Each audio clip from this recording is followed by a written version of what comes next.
بنویسید من قلم دارم روی دفترچه های املاتان. مکتب ما چقدر زیبا است، بنویسید با قلم هاتان. زگهواره تو گردانش بجو، زگهواره تو گردانش بجو.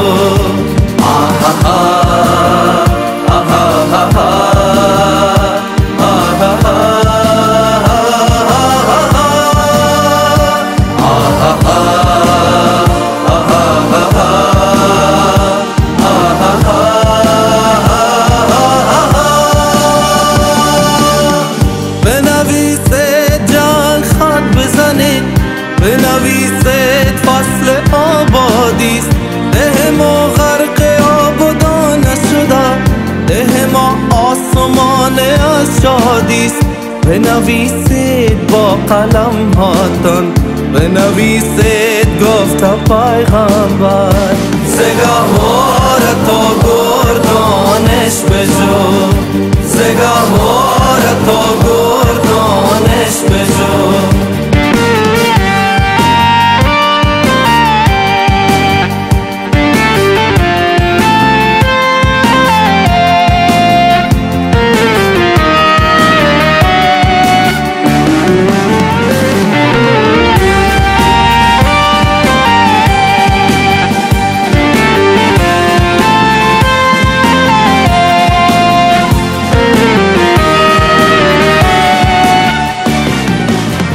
دل کودک چقدر تنگ شده، پدرش را فرشته ها بردن.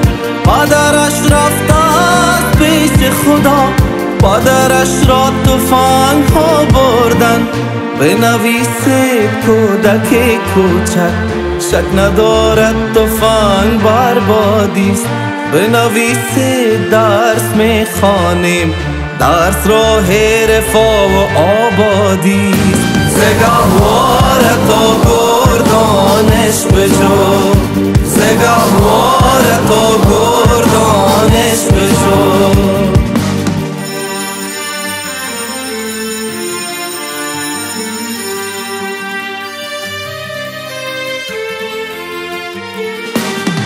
بچه ها نقطه زنگ را زدن، یادتان باشد از همین حالا. جمله زنده با دانستن هست عنوان درس فرداتان. زگهواره تو گردانش بجو، زگهواره تو گردانش بجو.